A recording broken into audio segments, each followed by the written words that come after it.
우리나라 조선시대까지 신분제도가 있었습니다.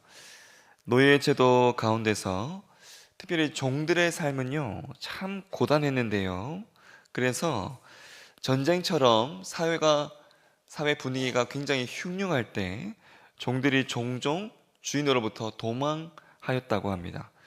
도망한 종을 찾아서요, 몸값을 받는 행위를 추노라고 하는데, 이 추노에 대한 기록, 특별히 관군을 통한 추노에 대한 기록이 조선 왕조실록에 기록되어 있습니다. 이 기록을 토대로 도망간 종을 잡아서 주인에게 돌려주는 추노꾼에 대한 이야기가 드라마로도 만들어지기도 했는데요. 물론 추노꾼이라는 이 직업에 대해서는 기록되어 있지 않아서 여러 상상력이 동원되었지만, 확실한 것은 국가적으로 이 종이 잡히면 이유를 막론하고요, 주인에게 돌려줬다는 것입니다. 노예는 물건과도 같았기에 주인에게 다시 돌아가는 그 종의 절망은 중요하지 않았던 것이죠. 오늘 말씀에 나오는 이스라엘 주변 이방 민족에게도요, 이러한 일은 당연한 일이었습니다. 종이 주인을 피해서 도망하면 그를 잡아서 주인에게 돌려주는 것이 당연하였습니다. 고대 근동의 대부분의 법들이 도망한 종에게 어디든지 거주하지 못하도록 주인에게 돌려주도록 하였습니다. 하지만 오늘 말씀 보시면 이러한 법들과는 너무나도 다른 법이 등장합니다. 하나님께서 이스라엘 백성들에게 주신 법인데요. 하나님 주신 이 법은 이스라엘 백성들이 곧 들어갈 가나안 땅에서 통용되는 법칙들과 너무나도 다른, 실로 그 땅 백성들이 보기에는 굉장히 독특한 법이었습니다. 도망한 종에 대해서도 하나님은 도피한 그 종을 주인에게 돌려주지 말도록, 그리고 종이 택한 곳에서 살게 하도록 하셨습니다.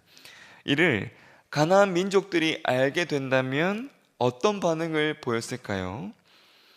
이방 민족들에게 절대 이해할 수 없는 법이 바로 하나님의 이러한 법이었습니다. 이뿐만이 아닙니다. 이러한 법, 결코 이해할 수 없는 독특한 이 법이 계속해서 나오는데요. 오늘 본 말씀 18절 말씀 보시면 창기가 번 돈은, 그리고 그 소득은 무슨 일이든지 여호와의 전에 잊지 못하도록 분명하게 말씀하셨습니다.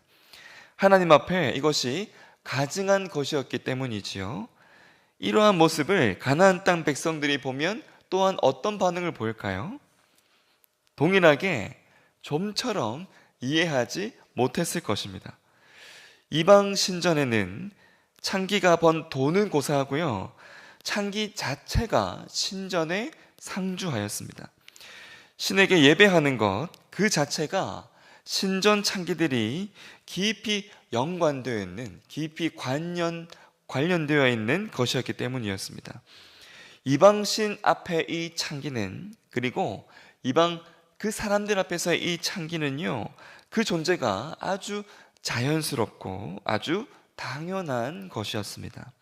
그러하기에 이 창기를 특별히 다루고요, 특별히 주의하면서 이들로부터 나온 그 소득을 신전으로부터 가져오지 못하도록 한 것, 그것이 이방 사람들이 보기에 좀처럼 이해할 수 없는 아주 독특한 모습이었습니다. 그리고 19절부터 보시면 이자에 대한 말씀이 나오는데요. 돈을 구워주면 이자를 받는 것이 당연하였습니다.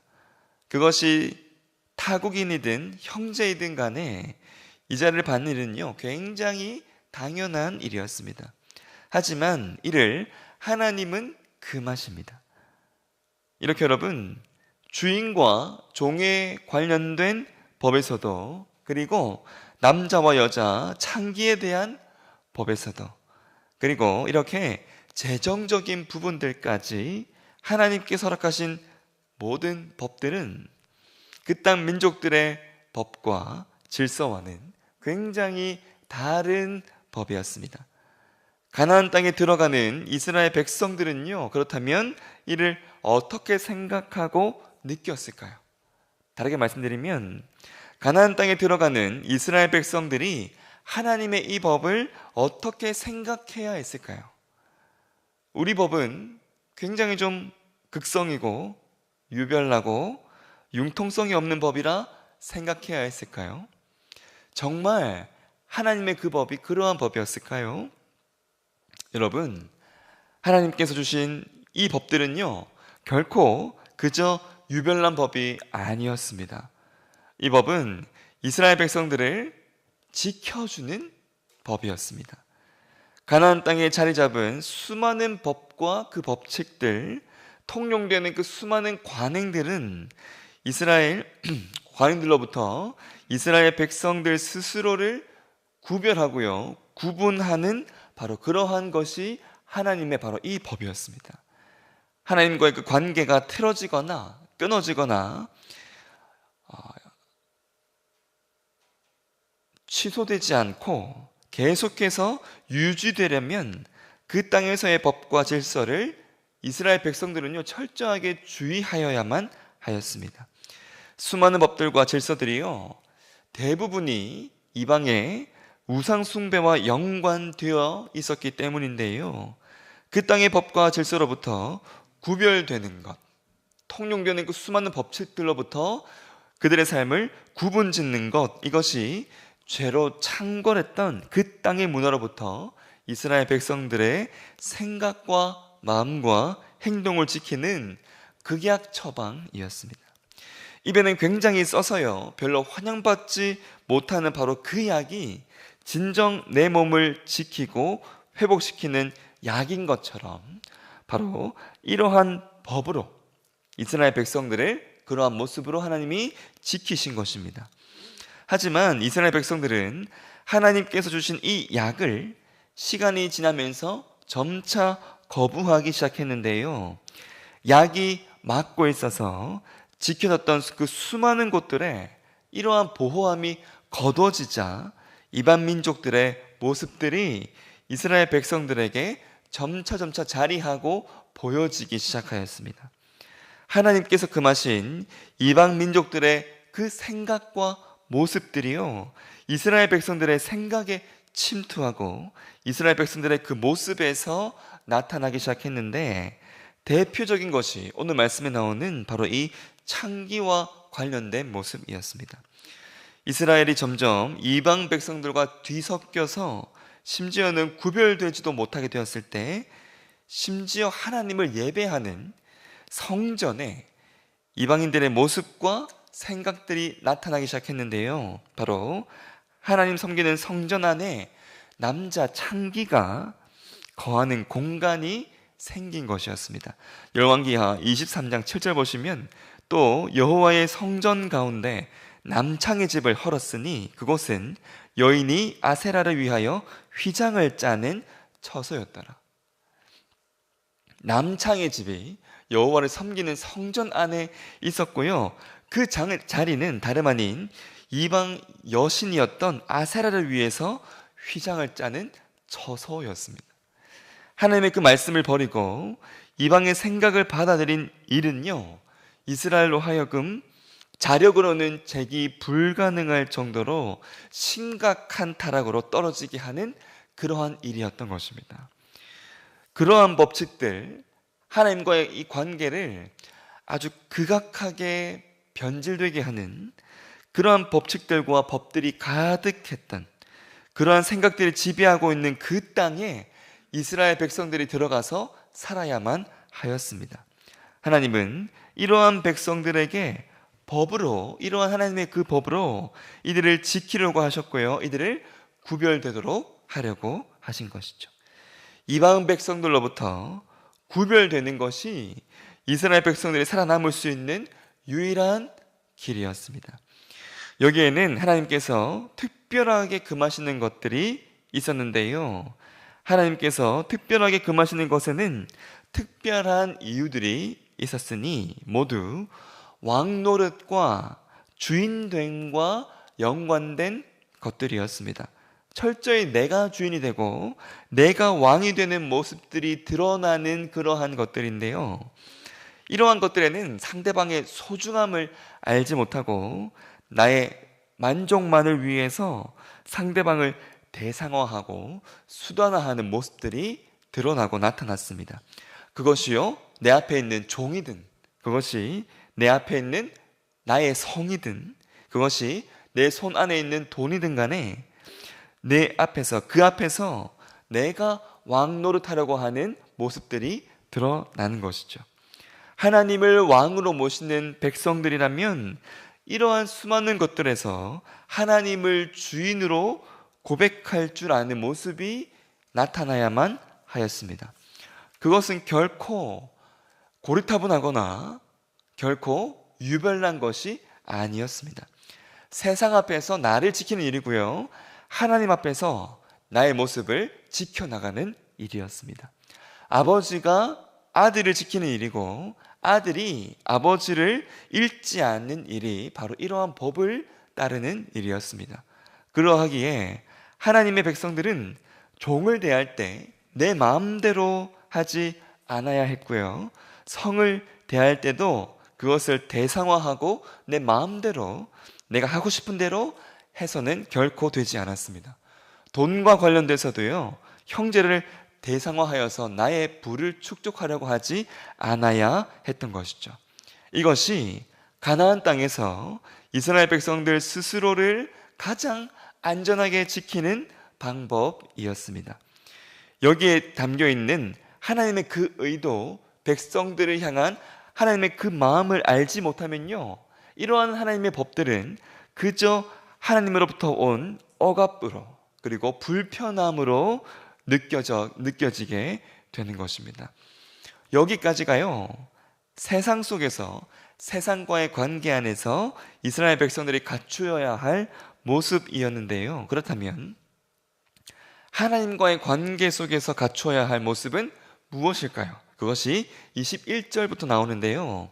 하나님의 21절부터 나오는 하나님의 그 명령은 하나님께 서원한 것을 속히 그리고 더디하지 않도록 하시는 것이었습니다. 21절 보시면 내 하나님 여호와께 서원하거든 갚기를 더디하지 말라. 내 하나님 여호와께서 반드시 그것을 내게 요구하시리니 더디면 그것이 내게 죄가 될지라.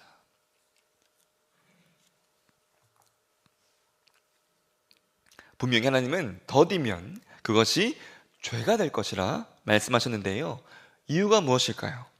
여러분, 이것 또한 주인됨과 연관되는데요. 하나님께 서원한 것을 더디할수록 사단이 내 마음속에 하나님 계신 그 자리, 왕좌를 뒤흔들기 때문입니다. 그래서요, 속히 해가지 못하도록 계속해서 이것을 뒤로 미루도록 하기 때문인데, 내 인생의 왕좌에 하나님 아닌 다른 것이 자리하도록 하는 일이 바로 더디하는 일이었기 때문입니다. 그러기에 가나안 땅에서 이스라엘 백성들은 이렇게 모든 부분에서 세상과의 관계 속에서나 하나님과의 관계 속에서 그들의 삶에 누가 주인인지를 분명히 하여야만 하였습니다. 즉 하나님께서 이스라엘 백성들의 주인 되심을 분명히 해야 했던 것이죠. 이것이 하나님 앞에 온전한 모습이기도 했고요, 이스라엘 백성들 스스로를 온전하게 지켜나가는, 그리고 그들 스스로의 삶을 가장 아름답게 해나가는 일이기도 하였습니다. 이웃과의 관계에서 생명의 주인이 하나님이시기에 종을 내 물건처럼 대하지 않는 일, 그리고 하나님께서 가증하게 여기시는 것을 내 삶 가운데 과감하게 그리고 철저하게 절거해 나가는 일, 그리고 물질과 이거에 대한 이자에 대한 것까지 이 모든 소유권과 모든 왕권을 철저하게 하나님께 드리면서 행동과 선택의 모든 기준을요 철저하게 하나님께 두는 것. 그래서 내 삶의 왕좌에 항상 하나님이 계시도록 하는 일, 이것이 이제 곧 가나안 땅에 들어갈 이스라엘 백성들에게 가장 소중하고 가장 중요한 모습이었고요. 이것이 생존 법칙이자 생존 전략이었습니다. 그렇다면 여러분, 이러한 이 모습들이 구약 가나안 땅에서만 하나님 앞에 지켜야 할 모습이었을까요? 신약 시대에도요, 이러한 모습은 여전히 중요하였습니다. 종을 대하는 모습도 마찬가지인데요. 바울은 빌레몬에게 편지에서 도망간 오네시모를 위해서 마음을 다해 중재하기도 하였습니다. 이것은 그 당시의 사람들에게 굉장히 이해할 수 없는 하나님의 원하시는 모습이었죠. 성을 대하는 것 또한 이 음행에 대해서도요, 마찬가지였습니다. 성령이 임하시는 주의 전인 우리 안에 예수님은 음욕조차 품지 못하도록 분명하게 말씀하셨습니다. 형제를 대하는 것도 마찬가지죠. 예수님이 사랑하는 그 모습으로 형제를, 그것이 종이든 누구이든지 간에 내 몸처럼 사랑하게 하셨습니다. 우리의 삶 구석구석에 하나님의 이 법칙이 있도록 하신 것이죠. 오늘 말씀을 대하는 저와 여러분, 우리 또한 내 삶 가운데 세상의 생각들, 세상의 법칙들이 자리하고 있는 것은 없는지, 그리고 그것대로 내가 생각하고 그것대로 내가 행동하고 있는 모습은 혹 없는지, 무엇보다 하나님의 이 법, 하나님의 이 방법을 내가요 고리타분하게 여기거나 유별난 것으로 여기고 있지는 않는지 돌아보아야만 합니다. 하나님의 이 법이 나를 살리고요, 나를 지켜주는 유일한 법입니다. 더욱 중요한 것은 여러분, 하나님이 백성들에게 그저 이렇게 해라, 저렇게 해라, 그저 요구만 하시는 분이 아니시라는 사실입니다. 우리에게 말씀하신 이상으로요, 백성들을 위해서 친히 행하시는 분이 우리의 하나님이십니다. 입으로 말한 것, 서원한 것 그대로 실행하라, 더디하지 않도록 하라, 더디하면 죄라 말씀하실 정도로 이것을 강조하시지만, 하나님은 우리에게 하신 말씀 그 이상의 모습으로, 심지어는 아들까지 우리에게 주시는 바로 그러한 분이 우리의 아버지이신 하나님이십니다. 그러기에 이 하나님의 마음, 우리를 향한 하나님의 이 의도를 알고요, 우리에게 하신 그 모든 말씀들, 명령들과 질서들을 우리 스스로 더욱 기뻐하면서, 이것이 세상 사람들이 보기에는 이해할 수 없는 것이라 할지라도 그러한 것에도 우리가 기쁜 마음으로 순종함을 통해 우리의 삶을 더욱 아름답게 지켜나가는 저와 여러분의 삶이 되시기를 간절히 소망합니다.